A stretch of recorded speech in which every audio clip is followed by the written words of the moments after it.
Welcome, everybody. I am Jesse Mogul, and thank you for joining us on the American Contingency Podcast.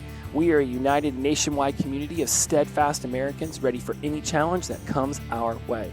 We inform, equip, and train so you can prepare, respond, and recover from any man-made or natural disaster or situation. And as September is approaching, it is National Preparedness Month, and are we excited over here to really bring you some amazing content with tremendous amounts of value. Obviously, we would be very excited if you joined the American Contingency Network over at our website, americancontingency.com.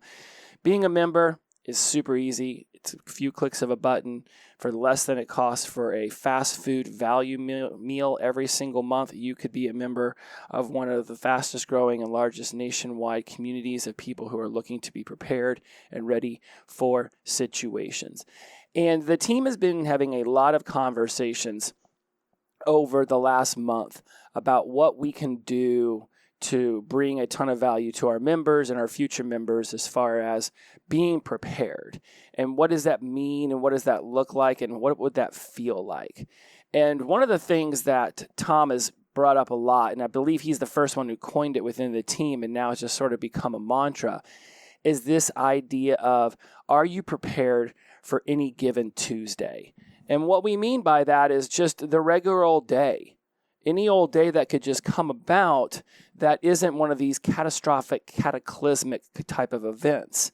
Because we know about the catastrophic and the cataclysmic events. In fact, when the idea of this Any Given Tuesday was brought up in a meeting recently, Lori, who you met back, I think, on episode 5 or 6 or something of that nature, she's on the team. So is Denny G. He's our lead training coordinator. There's another member who I've not introduced to you all yet, so I'll keep her as a mystery guest, and she'll come on down the road. And, of course, you know Tom because he was in the first 4 episodes. And so when Tom said Any Given Tuesday, Lori was like, wow, how interesting that we're using the term Any Given Tuesday, considering what happened on a Tuesday here in the United States. And my brain immediately connected with what she was referencing. It was 9/11. It was a Tuesday morning. And I thought, as we were going through this process of being prepared for Any Given Tuesday, my brain started to sort of conjure up all of these events that have happened in, let's just go the modern times, since World War II. That if you were alive for those, then you absolutely remember where you were for those. The nuclear bombs going off to end World War II. If you were alive back then, you absolutely know where you were back then. JFK or MLK being assassinated, you absolutely are going to know where you were at for those events. Perhaps even when Ronald Reagan was attempted to be assassinated, you would remember where you were for that. The moon landing, totally you're going to remember where you were for that. When the Challenger exploded, or when Discovery exploded. When a certain president got on television and said he did not have sexual relations with that woman, you probably remember where you were for that. Not a very great day for our nation or our president at the time, but definitely something that people remember. 9/11, we all know where we were when we first heard that, when we first saw the images on the television. Maybe you remember where you were whenever the stock market collapsed that one day and just fell thousands of points. And we were like, wow, what just happened right now? Back in the 08, 09 time. I definitely remember where I was when President Obama got on television and announced that Osama bin Laden had been assassinated. I definitely know where I was whenever I first heard that COVID was starting to shut things down. In fact, I believe it was the country of Italy that was first to shut itself down. And I remember very distinctly seeing somebody of their administration saying, why are we being punished for shutting ourselves down? We're losing all these tourists. We're losing all this money. Because at the time, it was seen more as a nuisance than it was seen as this worldwide event that was going to shut the entire planet down for months on end. There are things that we remember where we were at. If you were in southern Florida, then you're going to remember where you were for Hurricane Andrew. If you were in Louisiana, then you're going to remember where you were for Katrina. If you were in California, then you're going to remember where you were for the Northridge earthquake.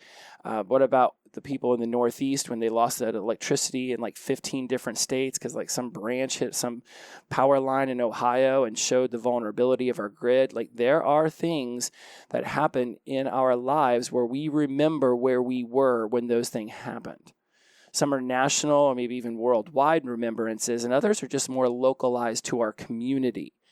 But it's more memorable when an event happens that is remembered and recalled by a vast majority of the population. But on any given Tuesday, natural things are going to just happen in your life that not everybody is even going to notice, let alone care about. I had this saying back when I worked in the hospitality industry for those years, that a lack of planning on your part does not constitute an emergency on mine. And there's a lot of things that are going to happen in our lives that are up to us to have plans for around. Because we understand the extreme man-made disasters, the industrial accidents, the train that wrecked in Ohio that spilled all the chemicals into the river, and that was a major catastrophe that we were talking about for months. If a cyber attack or a terrorism attack happens, like 9/11, we are all going to remember that. Major power outages that spread for days and weeks on end, then we understand those very well. Civil unrest, especially back whenever we were having a lot of the riots. American Contingency was born out of what was going on in Portland a handful of years back. So we understand these extreme ones. The extreme Mother Nature events, the earthquakes, the hurricanes, depending on when you're listening to this, California just had Tropical Storm Hillary run through, and now they're calling it a hurricane because at the same time Hillary was running through, dropping the rain, Ojai had a 5.0 earthquake on the Richter scale. And they may have changed some of that. It might be a 5.2 now, but not important as much as they literally were having a tropical storm / hurricane roll through at the same time that a earthquake hit. Wildfires. We've got Hawaii and the tragedy that's happening on Maui. We've got what's going on in Canada with the wildfires and what generally just happens in the Rockies and in the Southwest with wildfires. Flooding could be happening now in the Southwest because of the rains that came with Hillary, and we're very well aware of the flooding that can happen along all of the major river systems over here in the SEC, the southeastern area in the Midwest. Tornadoes, we're all very familiar with Tornado Alley in the United States, not to mention any other community that can be hit by them. We understand the extreme events. These are the ones that we're more prone to be prepared for because when they come down the pike, they bring major catastrophes with them. But when we start looking at the moderate and the mundane man-made and natural disasters, the data breaches, like when Target got hit and all of the 90 million people's personal information got snagged, traffic accidents that make us late to airports and make us late to work, workplace disputes that just make the whole environment at work toxic. Like, these are issues that we face in our day-to-day lives, but are we prepared for how we can maneuver through these? We have public transportation disputes. I know not all of them off the top of my head, but there have been some major cities with some strikes recently in that sector where people have wanted, better pay or better work environment, and those kind of disruptions can really mess with everybody's life. I remember when New York City has had trash strikes before, and it's not too long, literally just a few days, before the entire city is just covered in garbage. In fact, Tom once had somebody, I believe it was from Vice, ask him a question about, a major city like New York, what would be the biggest thing that they should be worried about? And he's like, garbage. And the person was not necessarily as thrilled. That wasn't the flash bulb. That wasn't the fancy answer. But garbage brings with it disease and vermin and rats and roaches. And next thing you know, you've got just a cataclysmic effect to the community simply because garbage can't get picked up off the street. Gas leaks, something that is relatively harmless when found early enough. In the other day, I'm watching Instagram Reels, and somebody's ring on their front door recorded a house down the street exploding. And at the time, they believed it was a gas leak, and I haven't researched it further before I brought it up on this show. But literally, this house just explodes. A tragedy amongst tragedies, a whole family killed, and all of the people around there. Imagine what happened to their lives and their homes. What else was going on around that house that caused that to explode? Who others' lives have been affected beyond just the ones who perished in the disaster? Of course, we understand the moderate Mother Nature-related unforeseen events, thunderstorms. We can have some pretty hellacious ones here in North Alabama, and our backyard is lower than the surrounding houses. So we can accumulate 2 to 3 inches of rain very quickly in our backyard. And next thing you know, the girlfriend's over here thinking we need to start getting the sandbags around the patio because the water starts creeping up on us pretty fast. Yeah, next thing you know, you've got whole streets getting washed out with all the mud and just clogging up, and maybe you can't leave your home if something even worse were to happen inside your house during the thunderstorm. The other day, I'm driving around after a major thunderstorm, and there's power lines over roads and trees. I barely could leave my area. Snowstorms, anybody in the Northeast. I mean, if you have moved to Buffalo recently and not experienced a snowstorm up there, no doubt if you ask around, what should you be prepared for when winter comes? You've heard of snowstorms. It's like they can get like 4 feet up there in like a night. We've got heat waves rolling through the Southwest and Texas. I mean, I believe Phoenix was seeing over 100, 110 degrees for like 30 days straight before Hurricane Hillary swept in with some cooler air. Minor earthquakes. 5.0 might sound small to people who have not been in an earthquake, but I can assure you, you are seeing swimming pool slosh, and you are definitely seeing things fall off your wall with a 5.0 earthquake. But there are minor earthquakes that are happening around other regions of the United States simply because of the way humans are interacting with the ground, or, just the earth does what the earth does. So the moderate ones that pop up perhaps a little bit more often, but are we prepared for those? I mean, do we have the water for the heat waves? What happens if it's a rolling blackout during a heat wave? And next thing you know, you cannot be inside your house because it got so hot so fast. Do you have a way of cooling yourself off? Do you know where you could drive in your local area to maybe get to a store or a library that had some air conditioning for a little while so that you could go about working from your computer and just not being home while you no longer have electricity during a heat wave? And then there's the mundane ones that I don't think a lot of people put thought into until they happen and they realize what a nuisance they are. And I really call these more of like the nuisance accidents.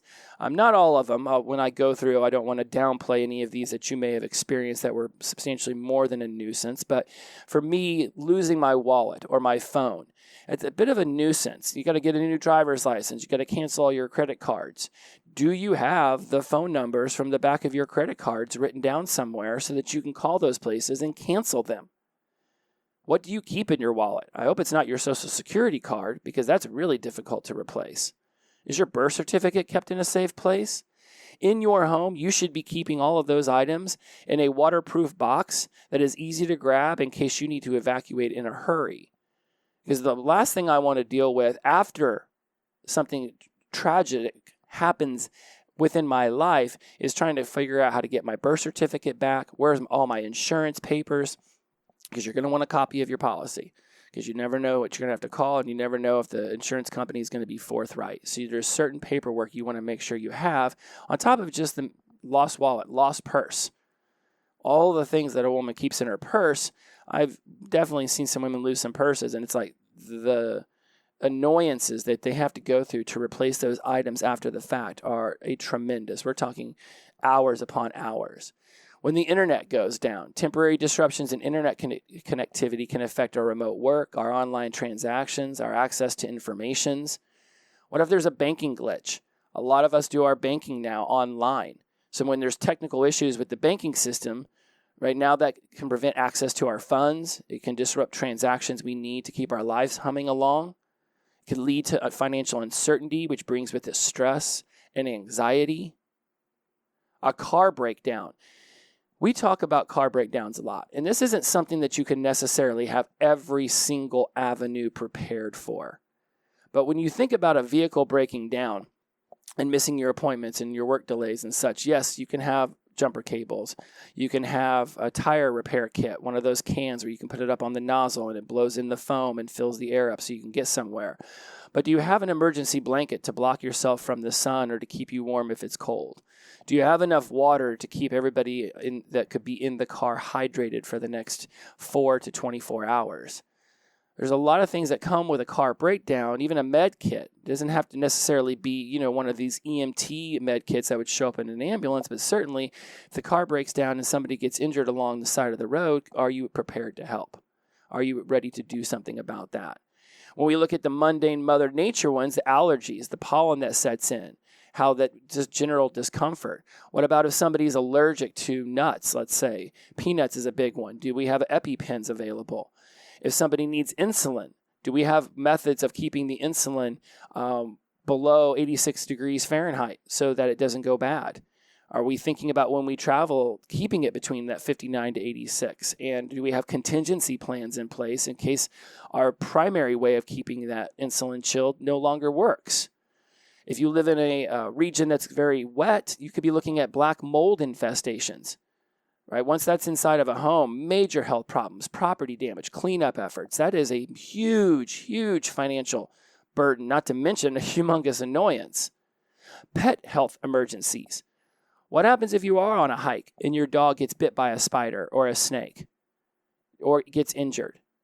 Are you prepared to figure out how to get your dog to the vet as fast as possible so that it lives? Because we don't just see our dogs and our cats and our other pets as animals. We see them as family members. What are the contingencies in place for the animals? Our water supply disruptions. Temporary disruptions in water supply, whether it's because of maintenance or contamination, can disrupt our cooking, our cleaning, our personal hygiene routines. I mean, Flint, Michigan's been going through something now for almost a decade because of the lead pipes. And I think it's Legionella bacteria. It's, not off the top of my head, but I know that there's a bacteria in the water as well as issues there. And one of the reasons we came up with all of the categories wasn't just for the majors, right? We're talking the heavy hitters like the earthquakes and the hurricanes and the terrorist attacks, but it is these any given Tuesday kind of events. And that's what we really want to begin to highlight as we move through National Preparedness Month is what is it you can just generally have that will prepare you for a lot of situations. Because there are some supplies within each category that once had will prepare you for the general. Yeah, I mean, if your car breaks down, right? I mean, are you mostly thinking about having beef jerky and protein shakes in your car so that you can stay nutritioned up while you're waiting for AAA? Do you even know how to change a flat tire? Like, it's been years since I've done it, but I was very adept at it back in the day. Now I do have AAA, and, because I live in a city, they're there in 20 minutes, and I'm like, let them deal with it. I'm just going to sit in the car in the air conditioner. But push comes to shove, I know exactly how to change a tire.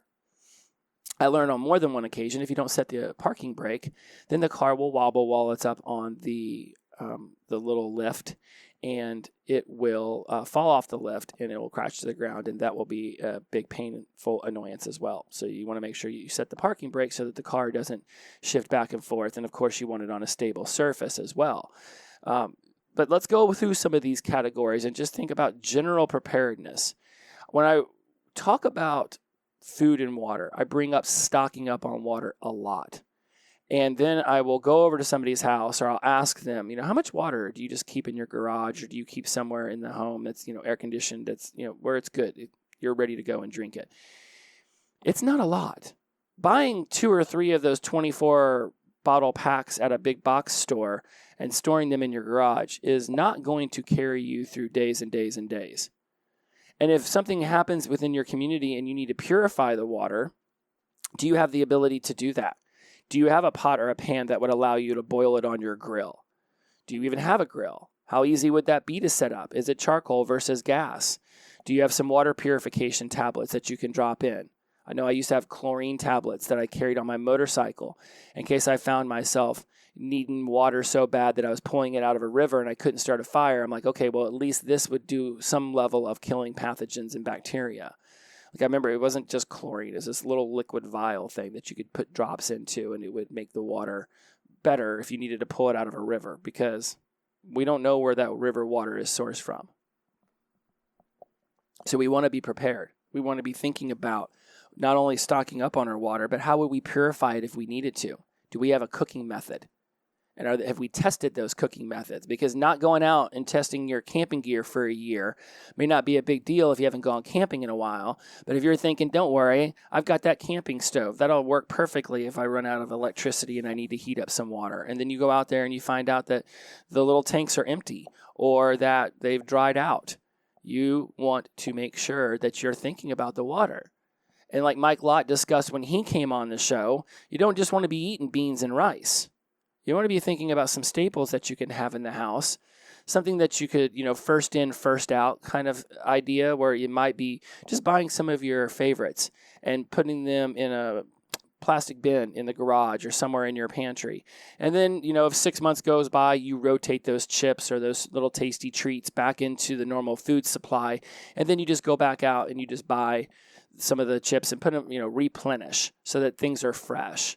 This is really a great idea if you find that certain stores do certain sales where now all of a sudden, like, your favorite chips are, buy 5 bags, get them for $2.99. And in an inflationary market where all of my chips that I loved so dearly, they've cut the bag sizes down by 5 ounces just to keep the price at the same rate. A family size bag now is the same size as a regular used to be before this shrinkflation thing started. So you can be thinking about food and water. When our next door neighbor's house got hit by lightning and we didn't have electricity for 12 hours, right? We had things that we could nibble on and eat without having to open up the refrigerator. Have you thought about that?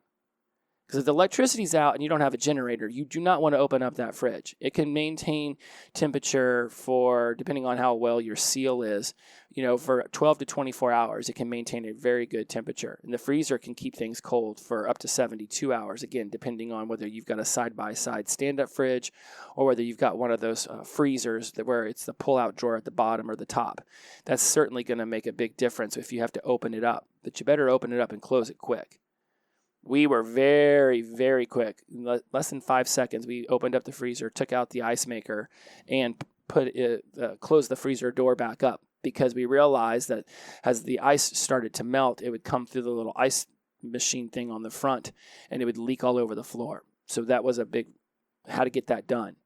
But do you have a way of getting a hold of food items that don't require you to open up the refrigerator or the freezer so that you can keep everything that's in there as fresh as possible, because you don't really know how long it's going to be until the electric comes back on.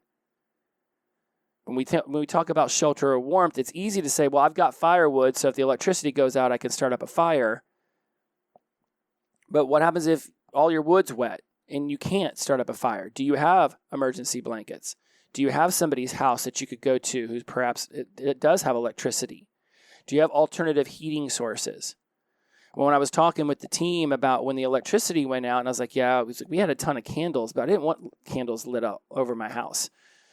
Having rooms with candles just burning with nobody paying attention to them is an opportunity for an accident with fire. And the last thing I want while we're going through a major thunderstorm, next door neighbor's house hit by lightning and no electricity, is also be dealing with a bedroom on fire. So having alternative lighting sources as well as heating sources within my shelter is extremely important to me.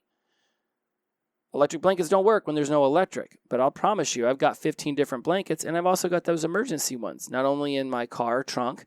So if my car does break down, I can block the sun or I can keep myself warm if it's extremely cold, but they're also very useful in the home. A lot of people don't necessarily pay attention to the seasons shifting and how their home can be worked on and be made sure. There's going to be a lot of rain in spring in certain areas and a lot of snow in the winter. How do you need to prepare your house? When we talk about our health and we talk about our medical, a lot of people are really gung-ho about discussing health as far as first aid kits and medical skills and developing a health management plan for anybody in the house. But what about your own personal body? Like, are you monitoring your own health? If you were to find yourself in a difficult situation, would you physically be able to participate in getting yourself to safety? Or if there was multiple people all working for the same goal to get themselves to safety, would you be the anchor in that group? Not the anchor in a good way, but would you be the one dragging them back and holding them down because you're physically not as fit to be able to handle, the terrain or the walking or the moving through the heavy humidity or the heavy snowfall? Our bodies are the vessel for which we get ourselves to safety, to get ourselves to a place of stability. We want to be paying attention to how many steps have we walked today? How far could we walk if we had to walk really far in any given day for a reason? Do we even have shoes that we could get a hold of on the quick if we had to get out of our house and find ourselves in a situation where what we're wearing is all we get to wear for days upon days? Yeah, those are the big cataclysmic ones. But if you find yourself just on any given day, car breakdown, do you have a pair of shoes that you might have to walk 2 miles to get a gas can because there's nobody around? It's on those times where it's like you're looking down and you're in dress shoes or heels and you're like, well, I did not prepare as well as I could have. Keeping an old pair of sneakers in the trunk isn't that big of a deal. But I'll tell you what, when you need those in a bind, it's going to be huge that they're there. Mental health is humongous. It's really interesting to me that the two things that I care about the most, addiction recovery and preparedness, both have their national awareness months in September. I run a podcast called From Sobriety to Recovery as well for my other business outside of American Contingency. And I'm planning on doing a whole bunch of stuff there because addiction often stems from mental health imbalances and things that can be worked on and shifted. And so whenever I start to talk about health, I'm very up on this idea of what are we doing about our mental health? How are we working through these any given Tuesday kind of situations so that we can bounce back and get on our merry way with our lives? Because losing a wallet or a purse or having a car breakdown and having to walk 2 miles with no shoes on because all we had was dress shoes or high heels that rubbed a sore on our back of our heel in 10 minutes, right? Now we're finding ourselves in a very, very unwelcoming position. And then we've got to deal with all of the different emotions that come with that as we move forward with it. It's just, to me, very interesting how many people will think about the things that are huge, but not think about the things that are small when those are the ones that will often cause them a tremendous amount of strife and break up their day. If the entire community is going through a torrential storm or an earthquake, then everything is canceled. Everybody is shut down. But when you have a minor little tragedy in your life, that is very much a major one in your life, but to the rest of the community, they're just like, yeah, that's just Tuesday to us. How can you get yourself back up and running? Because the rest of the world isn't stopping for you. When we talk about security and defense, do you feel comfortable in your home on any given evening? Do you feel that you have reinforced your doors, your windows, your entry points? Do you have a communication plan with the people in the house so that if something is going on downstairs and somebody is breaking in, you're not going down there with a baseball bat or a fireplace poker like they do in the movies, thinking that you're all of a sudden going to be the hero of the day? Because you don't know what kind of weaponry those people have walked into your home with. Because this community is clearly the ones that enjoys being prepared, like in other shows when I have to preface guns and that nature, that I understand that this is very much a topic that we can discuss here. I don't own a gun, but I'm very much looking forward to owning a gun once I've been trained on how to handle a gun. I don't want to have to shoot somebody who came into my home. That is not, I don't wake up and be like, boy, I really hope my house gets broken into today. I'd love nothing more than to shoot somebody and then have to deal with that aftermath and that tragedy. No. The majority of people who own weaponry, whether it be guns or knives or even nunchucks, are not waking up every day thinking, boy, I really hope I get to use this on somebody today. But if they own them, then they get trained in them and they are prepared to use them. I watch these shows all the time where the criminals come in and inevitably have a bigger weapon, a more powerful weapon than the person in the home. And I don't think a lot of criminals are going and getting specialized trainings in their weapon of choice when they break into our house. So I don't think it takes a tremendous amount of effort to have more training than the nefarious, inept thief who breaks into my house looking to take some things and sell them at the local pawn shop. And to a T, when I have talked to people who have a lot of weaponry, gun experience, firearm experience, they have been trained in how to handle a gun, keeping it aimed down range at all times, how to set it down, removing the clip, breaking it down, cleaning it, storing it, to a T. I will say a universal quantifier in this manner. I have never talked to somebody who has a lot of skilled training in the use of firearms who has not put a tremendous amount of emphasis on the safety of owning it, holding it, and using it. Even when my dad was showing me how to use a shotgun when we were kids so we could go duck and deer hunting. Did I say dunk? I meant to say duck and deer hunting. He was just legitimately focused on the safety. Walking around with the shotgun open so that it's bent in half. Most of you all probably have experience in this, so you might think I'm preaching to the choir. But for those of you who have not really ever handled a shotgun and you're a hunter, generally you open it up so that it's no longer closed and could go off. But if there's bullets in the chamber, then you just open it up and you can carry it that way. And that's how my dad showed me to first carry a shotgun. And over one of my arms, like it was like literally, it's muscle memory. That's how much he drilled it into me. So if you want to get a weapon in your life, if you want to handle a firearm, then this is an amazing opportunity for you to go get training. And more than likely, you've got people in your lives who'd be willing to do it. And if you don't, you should join AmericanContingency.com and join one of your local chapters, because I guarantee you those people would be more than excited to introduce somebody else to the safety, handling, and usage of firearms. Because it's something to think about. It is absolutely something to think about, because I don't know how fast somebody on the other end of that phone will come if I need help. And what's really interesting, and I'm not trying to make this episode too long, nor do I really want to stick on the firearms thing too long, but when things go down in our lives and we go to call the authorities, one of the reasons they're the authorities is because they have guns. They have been trained in how to use guns. Hey, something very bad's going on in my life and I need protected. I'm going to call somebody who has been trained in how to use a firearm. But what if you live way out in the woods? Or what if there's a lot of other people who need the emergency services at the time? So now you're 11th on the list. Are you prepared to be your own first responder? That's a huge thing we talk about, and we'll continue until we hammer it home. We want everybody to be less reliant on infrastructure. Now, this isn't necessarily a get up on a soapbox against the government, because it's not necessarily being less reliant on the government, although I believe that many of us probably do believe in that kind of philosophy. But it's the infrastructure that they provide that we want us less reliant on. Because if things go sideways and everybody around us is in need, I want to be somebody who can take care of my own needs. If I'm standing on the street corner waiting for somebody to drive by and throw water out and food out of their window just because they're feeling generous and nice, I'm going to be standing out there a long, long time.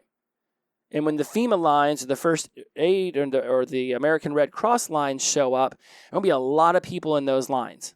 Is that really where I want to find myself? Around a humongous crowd of people desperately in need of water, food, and provisions, being in a scarcity mindset and overly emotional. And those are the big cataclysmic ones. But again, let's reel it in and just talk about any given Tuesday. Just because you're in need on any given Tuesday does not mean that the rest of the world's going to stop to help you. You want to have your own ways of helping yourself. This is why we talk about income and economics so much. Do you have an emergency fund? Do you have diversified income streams in case something happens to one of yours? I run a sobriety and recovery tribe, and recently one of them lost their workplace because the fires in Canada jumped the lake and burned down an entire area where her job was located. Luckily, she does have diversified income streams, so she's not as bad off as she would have been otherwise. But she had to evacuate her home. She's staying with her parents. She's displaced for a period of time. This is a big one that a lot of people will be going through, so the community at large will be empathetic to the plight of all of these individuals who lost these things. But if your job just shuts down because of remodeling, or because it has a kitchen fire, or because an accident happens and they have to shut it down for 3 days to do an investigation, do you have other ways of making sure that you are financially stable? In a world where the internet feeds us information at an extremely, we have every single thing that humanity has ever known at the tip of our fingers. Most people have an idea of a side hustle they'd like to get into. You could be doing that as well. And of course, there's the financial planning, just to make sure that when retirement comes, we're prepared for those kind of things. Because again, the world's not going to stop for us if we have to work till we're 75 because we didn't think about things when we were 40 and 50. We have so many different ways of just making sure that our own lives are being taken care of. And one of the things we stress a lot here at American Contingency is this idea of community leadership. I believe everybody's a leader. Do you have friends? Congratulations, you're a leader. Do you have a family? Congratulations, you're a leader. Do you have a job? Boom, you're a leader once again. Are you in a group of more than you and people are asking you questions? Congratulations, you're a leader. We have leadership opportunities every single day. So we can be joining preparedness groups, organizing preparedness workshops. I, in college, was writing for the school newspaper, and whenever hurricanes would roll through, I would go do the stories on the disaster relief. And American Red Cross would set up a bunch of tents and stuff and give, free provisions to college students because most of us were just drunk all the time, so we didn't think about water and food. And one of the cool things that came from that was not only was once I had enough information for the story, I wanted to stick around and see how everything went. I would just start to volunteer and be actively involved in what was going on. Because sitting there in a chair watching other people work just never jived with me. My dad always told me, if you're somewhere, you might as well be useful. So I would get involved. And all of a sudden, I got to realize what people who have been trained in disaster relief do in the event of providing disaster relief. And then I was able to take that information home with me and be like, man, guys, we really need to have more than just a keg on ice in the refrigerator and a bunch of packs of smokes in the drawer. Like, we need to be a little bit more prepared than that.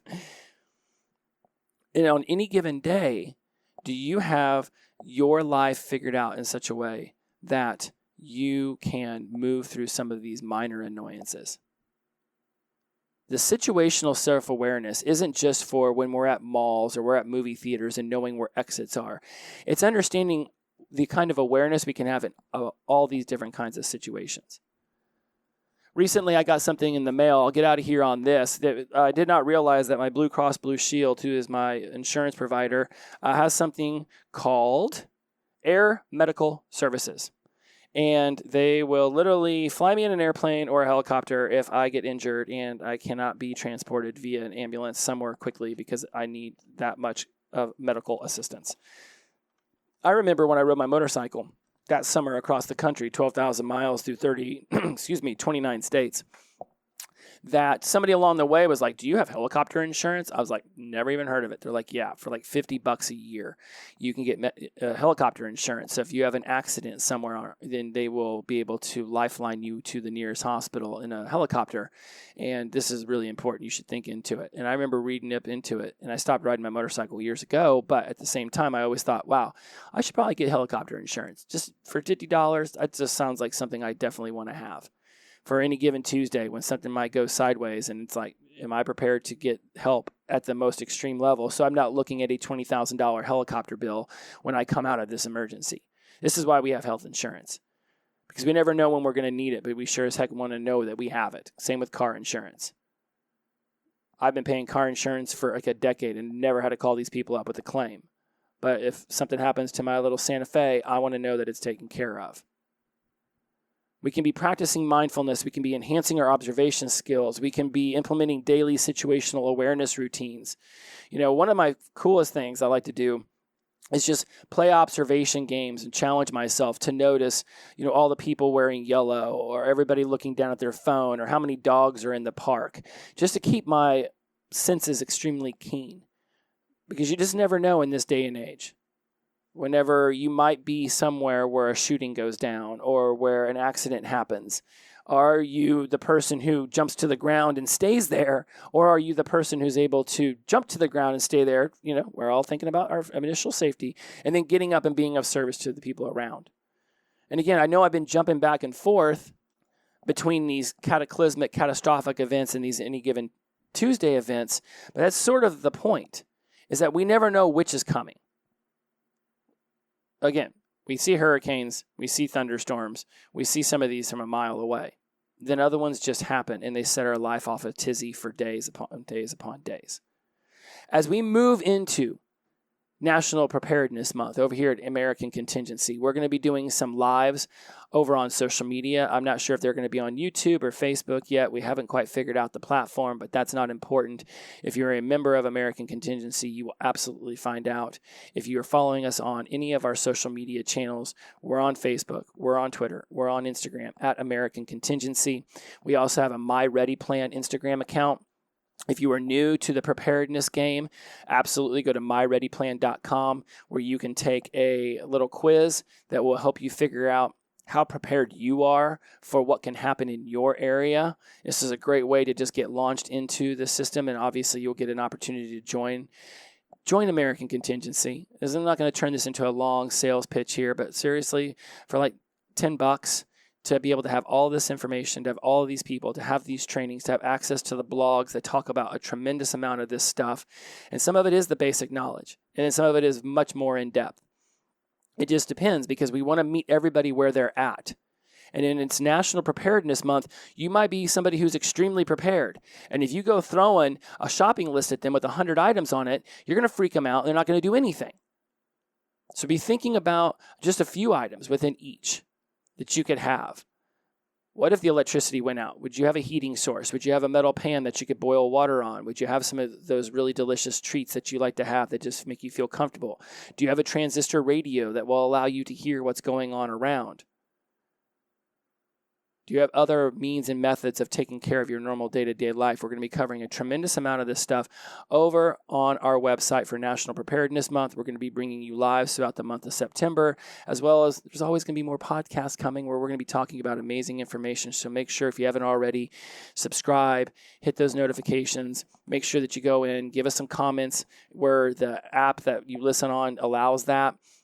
Go find us over on Facebook at American Contingency. We have a private group over there where you can really be involved in the conversations that we get started around this. There's a tons of ways to be involved, but you have to step up, raise your hand, and click that button so that we know you exist. From there, we'll help you take care of things, because that's really the goal here, is to help you go from a certain level of uncertainty to some level of certainty. And when you're ready to build the skills, the network, and the confidence to be ready for whatever comes next, you can join us at AmericanContingency.com. Have a great National Preparedness Month. I can't wait to see you over on our lives, at our next podcast, over on the blogs. Make sure you leave a comment when you see the name Jesse Mogul, because I'm the one who writes the blogs. As always, it has been an honor and a privilege to have your ears for the last 40 minutes. I will talk to you next time. Bye-bye.